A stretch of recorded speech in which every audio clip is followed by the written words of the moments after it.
Bonjour, je suis Éric Gandon, je suis naturopathe spécialisé dans le jeûne et aujourd'hui j'ai le grand plaisir d'accueillir chez moi Serge Lemaille.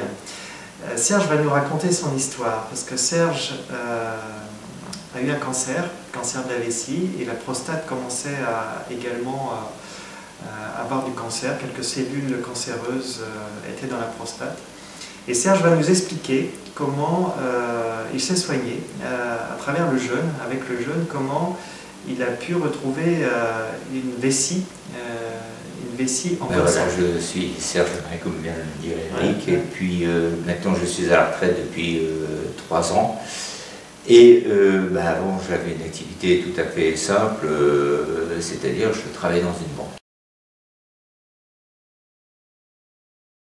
En 2008, j'ai eu quelques saignements au niveau de la vessie.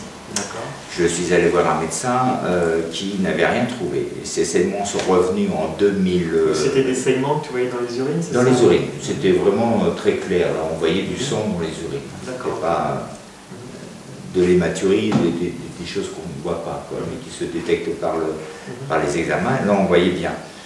Et donc ça a été répété en 2011, et le médecin, parce que j'avais des diverticulites très prononcées, et le médecin m'a dit il faut aller consulter un urologue. Donc l'urologue m'a fait faire une cystoscopie. À la suite de cette cystoscopie, il m'a dit écoutez, il faut faire une résection, on va regarder ça un peu plus près parce que vous avez quelque chose dedans, vous avez une saloperie.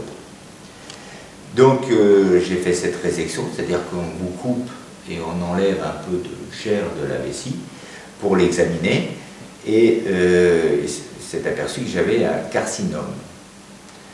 Le carcinome, pour ceux qui ne connaissent pas, c'est un cancer. Le premier examen, c'était février 2012, c'est ça? Non, première résection fin août 2012. Voilà. La cystoscopie, c'était 17 août 2012. Donc l'identification du cancer, c'était août 2012. Août 2012. Voilà. Le polype. Ouais. Alors, l'examen qui a été fait, donc j'ai reçu le résultat le 15 septembre, c'était confirmation que c'était un carcinome. Donc, résection à nouveau pour gratter, pour faire en sorte qu'on l'enlève. Mi-octobre, confirmation du carcinome. Et là, ils appelaient ça carcinome in situ. 17 février, on m'a refait une résection. Et là, lors des résultats, j'avais comme information que c'était donc un cancer in situ grade 3, PT2, PTZ2, je ne sais pas ce que ça veut dire le PTZ2, mais le grade 3, ça veut dire infiltrant. Et donc entre août 2012 et là c'était arrivé en février, c'est ça? Février 2013? Oui. Donc ça s'était aggravé quoi? Ça s'était aggravé, il devenait infiltrant. D'accord, donc au début c'était juste un petit cancer, on a essayé de gratter. C'était un polype qu'on essayait de gratter. Et puis tout doucement, ça... Voilà, il s'infiltrait, il rentrait. Donc je reviens au mois de février où on me dit, voilà, grade 3, et j'ai rendez-vous avec l'urologue le 7 mars, et l'urologue m'a dit, écoutez, voilà, monsieur Lemaille, si vous ne faites rien, vous en avez pour 2 ans. Donc 2 ans, ça veut dire 2 ans? 2 ans à vivre. 2 ans à vivre, ouais.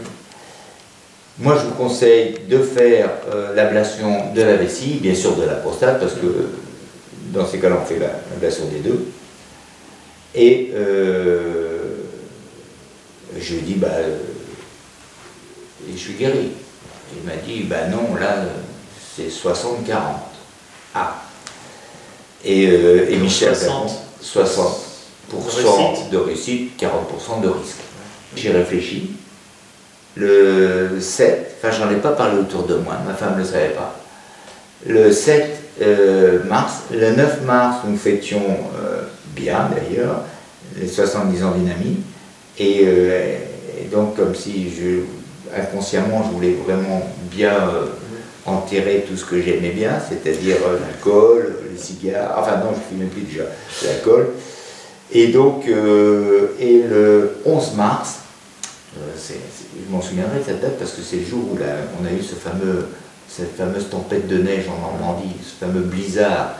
Donc je ne suis pas sorti de mon lit, je suis resté toute la journée dans le lit et j'ai dit je jeûne le 11 mars. J'ai arrêté de manger, le rendez-vous avec un chirurgien, un neurologue chirurgien de l'hôpital Foch, le 8 avril, donc c'était pile 30 jours après mon jeûne. Et quand il a regardé mon dossier, il m'a dit, écoutez, je vais vous faire une confidence, il faut effectivement faire l'ablation, il ne faut pas tarder, il faut faire l'ablation de la vessie et de la prostate. Et là, je lui ai expliqué que j'étais en train de faire un jeûne. Son argument, c'était quoi? Donc on fait l'ablation, sinon c'est la mort, c'est ça? Lui, il m'a rien dit. Oui. Lui, il m'a rien dit, il m'a dit simplement, je confirme ce qu'a dit votre urologue, le professeur X vous a fait faire toute une batterie de tête, donc ça confirme bien, il faut tout enlever. D'accord. Bon. Et puis, alors, enlever tout ça, ça veut dire après se promener avec une poche alors, soit une poche, soit ce qu'ils font une néo-vessie, en prenant un morceau d'intestin pour recréer une vessie. Et donc, enfin, les inconvénients sont à peu près, peut-être pas les mêmes, mais il y a quand même pas mal d'inconvénients. Mais on se refait opérer une deuxième fois pour prendre un morceau d'intestin pour créer une néo-vessie. C'est ce que voulait faire l'urologue de Caen. Par contre, le professeur qu'on est allé voir à Paris, lui, n'était pas du tout partisan, il préférait la poche. D'accord.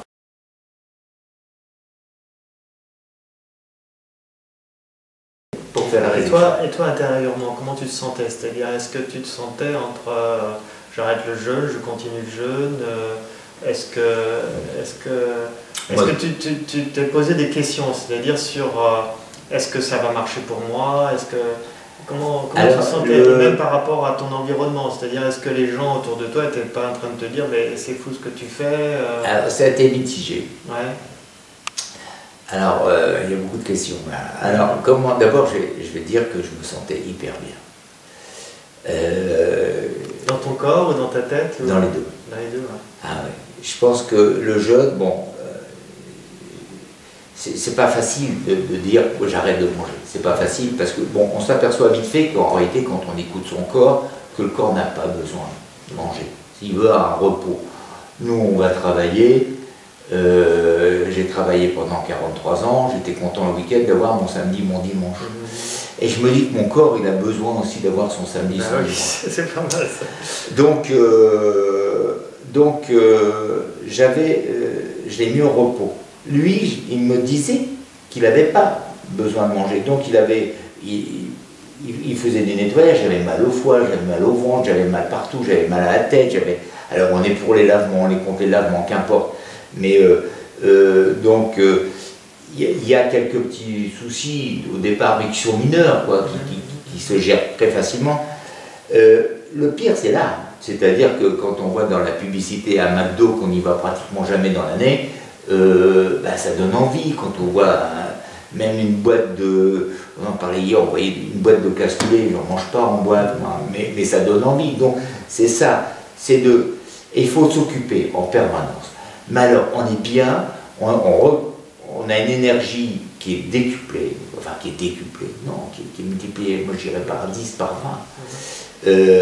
On se sent bien dans sa tête. J'ai dit à mon voisin, il y a peu de temps, j'ai l'impression d'avoir pris une drogue, c'est vrai, tellement je me sens bien, mais avec les effets bénéfiques du jeûne, et non pas les effets négatifs de la drogue. Donc, je suis tellement bien, tellement... Et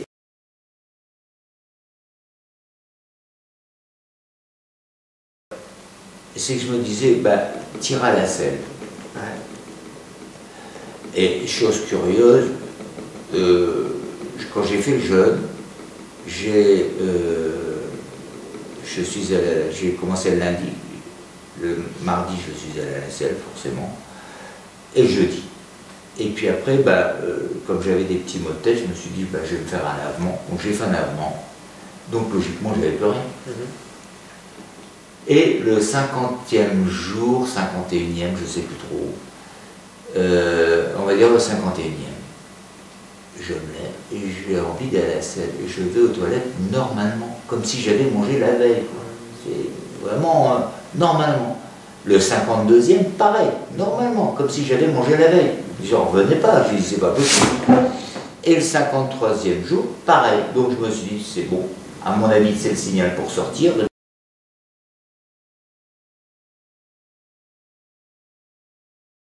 À l'issue du jeûne, donc j'ai été pris en charge par Foch.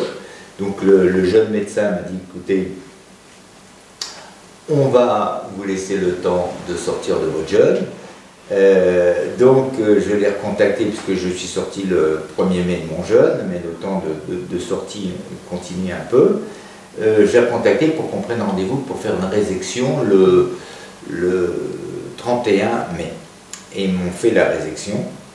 Et là, bon, ils m'ont posé, alors j'en parle simplement, une sonde Gigi, ce qu'ils appellent, qui va de l'urètre à la vessie. Et parce que le méa allait se refermer au niveau de la vessie.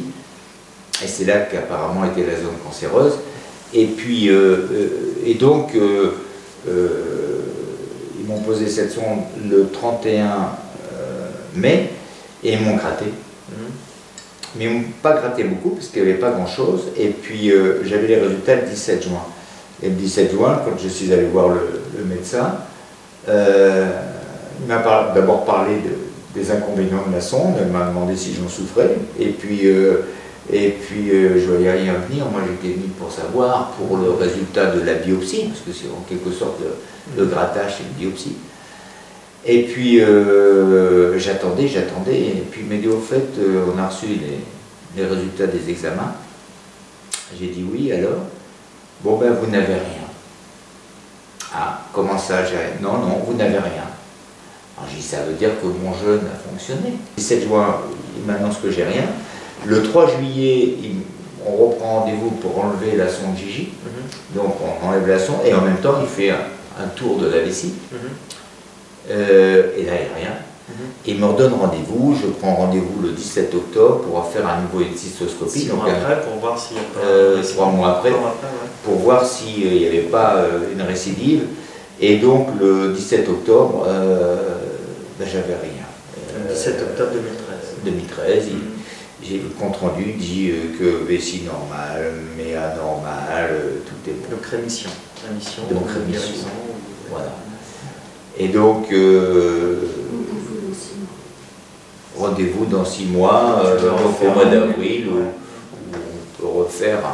Donc je ne sais pas, comme je dois faire un ECBU avec un frottis, puis un scanner, je vais voir l'état de ça, puis je ne sais pas, parce que j'ai pas envie qu'on me remette une sonde, j'en ai marre, j'ai eu mon quota de sondes et c'est pas du tout plaisant. Ben, j'ai envie de te dire bravo Serge. Bravo. Ce que tu as fait, parce que je pense que moi d'abord, je suis le premier content parce que ça me concerne.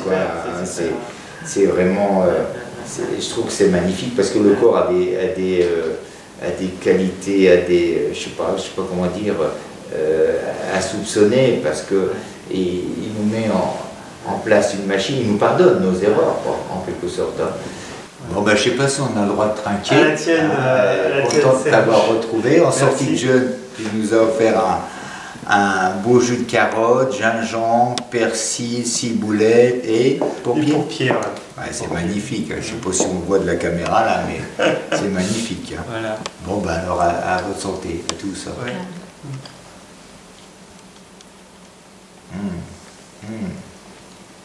C'est bon avec les Délicieux, hein?